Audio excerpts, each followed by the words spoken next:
আসসালামু আলাইকুম রহমতুল্লাহ। সুপ্রিয় দর্শক, আজকে আমরা শবে কদর বা লাইলাতুল কদর সম্পর্কে আলোচনা করব। শবে কদর এটা বাংলায় আমরা বলি, যেটা আরবিতে লাইলাতুল কদর নামে পরিচিত। শবে কদর এটা বাংলা ভাষায় আসছে। শবে শব্দের অর্থ হচ্ছে সব, শব্দের অর্থ রাত্র, আর কদর মানে হচ্ছে কদর। তাহলে শবে কদর হচ্ছে কদরের রাত্র, যেটা আরবিতে বলা হয় লাইলাতুল কদর। এই রাত্রটা অত্যন্ত গুরুত্বপূর্ণ, অত্যন্ত মর্যাদাবান। এই রাত্রে আল্লাহ সুবহানাহু ওয়া তাআলা ভাগ্য নির্ধারণ করেন। এইজন্য এই রাত্রের নাম হয়েছে লাইলাতুল কদর বা শবে কদর। আল্লাহ সুবহানাহু ওয়া তাআলা এই লাইলাতুল কদরকে অত্যন্ত গুরুত্ব দিয়ে পবিত্র কুরআনুল কারীমে বিভিন্ন আয়াতের মধ্যে বর্ণনা করেছেন। আল্লাহ সুবহানাহু ওয়া তাআলা সূরা কদরের মধ্যে সূরা কদর, যেটা সূরাতুল কদর নামে আলাদা একটা সূরা নাযিল করেছেন। সূরা কদর ছাড়াও আল্লাহ সুবহানাহু ওয়া তাআলা সূরা দুখানের মধ্যে লাইলাতুল কদর সম্পর্কে কথা বলেছেন। তাহলে আল্লাহ সুবহানাহু ওয়া তাআলা সূরা কদরের মধ্যে কি বলতেছেন, আসুন আমরা একটু জেনে নেই। আল্লাহ সুবহানাহু ওয়া তাআলা সূরা কদরের মধ্যে বলতেছেন, ইন্না আনজালনাহু ফি লাইলাতিল কদর। নিশ্চয়ই আমি নিশ্চয়ই আমি এই কুরআনকে কদরের রাত্রে নাজিল করেছি। ওয়া মা আদরাকা মা লাইলাতুল কদর। হে নবী, আপনি কি জানেন লাইলাতুল কদর কি?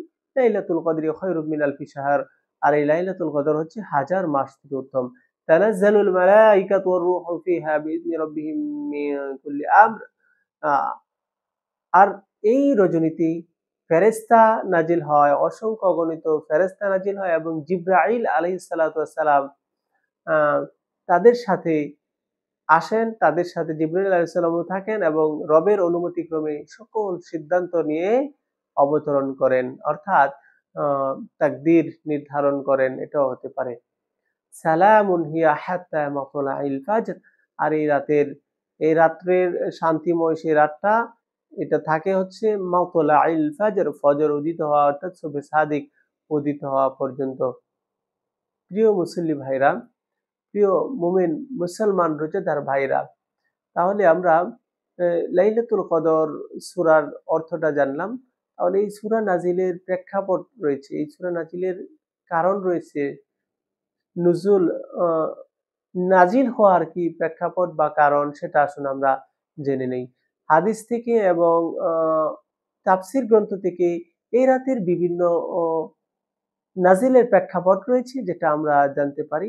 যেমন আপনি যদি জানেন সুনানে কুবরা লিল বাইহাকিতে যান, তাহলে সেখানে আছে বনী ইসরাইলের এক ব্যক্তির ব্যাপারে যে আলোচনা আছে, তিনি আ আল্লাহর রাস্তায় ১,০০০ মাস যুদ্ধ করেছেন, লড়াই করেছেন। এতে মুসলমানগণ আশ্চর্য হয়ে গেল এবং মনে দুঃখ ভারাক্রান্ত চলে আসলো যে আমরা তো এত হায়াত পাবো না, যে তাহলে ১,০০০ মাস আল্লাহর পথে লড়াই করা, যুদ্ধ করা, সেটা চারটিখানি বিষয় নয়, কত মর্যাদাপূর্ণ বিষয়। তখন আল্লাহ সুবহানাহু ওয়া তাআলা উম্মতে মুহাম্মাদীকেই সান্ত্বনা দেওয়ার জন্য শুধু উম্মতি মুহাম্মাদীর জন্য লাইলাতুল কদর নামে স্পেশাল একটা রাত্র দান করেছেন এবং জিবরাইল আলাইহিস সালাতু ওয়াস সালাম জানিয়ে দিচ্ছেন যে এই সূরা আল্লাহ আপনাদেরকে নাজিল করেছেন এবং জানিয়ে দিচ্ছেন, অন্যান্য উম্মত যদি হাজার মাস ইবাদত করে আর আপনার উম্মত যদি একটা রাত্র প্রতি বছর আসে, যেটা একটা রাত্র ইবাদত করলে তাহলে তার এরকম হাজার মাস ইবাদত করার সমান সওয়াব চলে আসবে।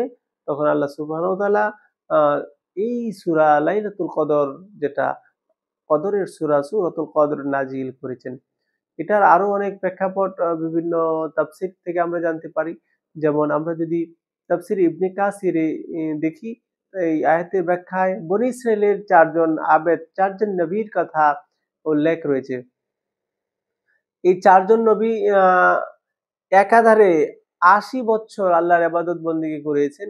আ এখানে যাদের নাম উল্লেখ আছে হযরত জাকারিয়া, হযরত আইয়ুব, হযরত হিজকিল এবং ইউসা আলাইহিমুস সালাম, তাদের কথা উল্লেখ রয়েছে। তাদের এই আলোচনা শুনে সাহাবায়ে কেরাম আশ্চর্য হলেন এবং মনে ব্যথা অনুভব করলেন। তখন জিবরাইল আলাইহিস সালাতু ওয়াস সালাম এসে রাসূল সাল্লাল্লাহু আলাইহি সাল্লামকে উম্মতের জন্য বিশাল এক সুসংবাদ লাইলাতুল কদর জানিয়ে দেন, সূরা কদর শুনিয়ে দিলেন, যেটা আমরা ইবনে কাসির থেকে জানতে পারি। তাহলে এটা আমরা বুঝলাম যে লাইলাতুল কদরের নাজিলের প্রেক্ষাপটটা আমরা জানলাম। এখন আসুন আমরা জানি লাইলাতুল কদর কুরআন অবতীর্ণ হওয়ার রাত। এই লাইলাতুল কদরেই কুরআন নাজিল হয়েছে, যেটা আমরা ইবনে কাসির রহমাতুল্লাহি আলাইহি আয়াতের তাফসিরে তারপরে বলতেছেন যে এই কুরআন যেটা আমরা যে কুরআন পড়ি, এই কুরআন লাউহে মাহফুজ থেকে আনজালাল্লাহুল কুরআনা জুমলাতান ওয়াহিদাতান মিনাল লাউহিল মাহফুজি ইলা বাইতিল ইজ্জাতি মিনাস সামা ফিদ দুনিয়া। অর্থাৎ আল্লাহ সুবহানাহু ওয়া তাআলা এই লাইলাতুল কদরের রজনীতে লাউহে মাহফুজ থেকে বাইতুল ইজ্জা, আকাশের বাইতুল ইজ্জার মধ্যে একসাথে নাজিল করেছেন।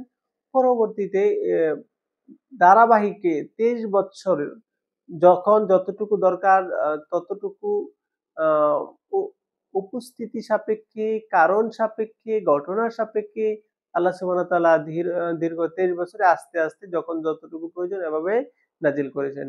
একই সাথে ১ম কিন্তু পুরা কুরআন লাইলাতুল কদরে নাজিল হয়ে গেছিল বাইতুল ইজ্জা, আকাশের বাইতুল ইজ্জাতে। পরে এখান থেকে জিবরাইল আলাইহিস সালাতু ওয়াস সালাম সময় সময় সাপেক্ষে, ঘটনা সাপেক্ষে, বিভিন্ন বিষয় সাপেক্ষে আস্তে, আস্তে দীর্ঘ ২৩ বছরে পুরা কোরআন রাসূলের কাছে নিয়ে এসেছেন, যেটা ইবনে কাসির রহমাতুল্লাহি আলাইহি উল্লেখ করেছেন।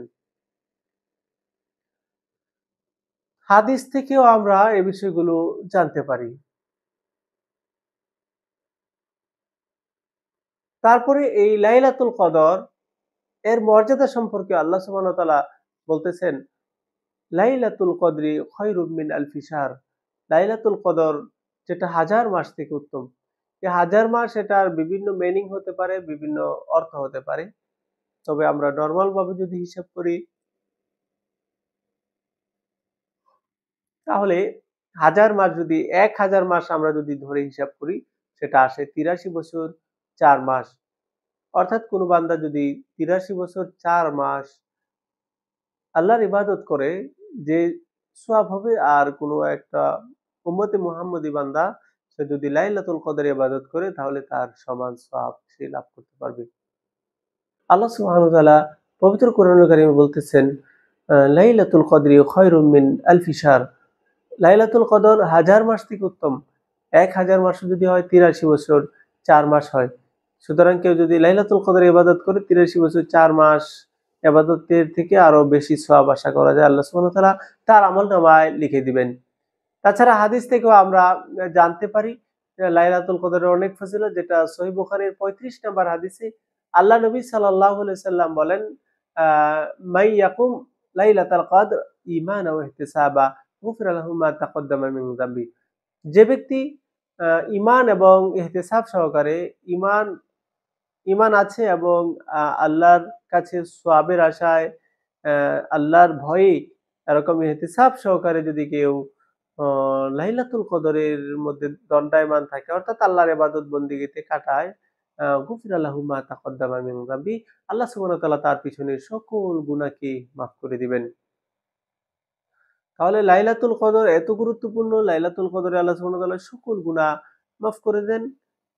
লাইলাতুল কদরের ভিতরে ইবাদত বন্দেগী করলে এটা হাজার মাস থেকে উত্তম। এজন্য এই এই লাইলাতুল কদর পালনকে আমরা কখনো আমরা বিলম্বিত করব না, ছাড়ব না।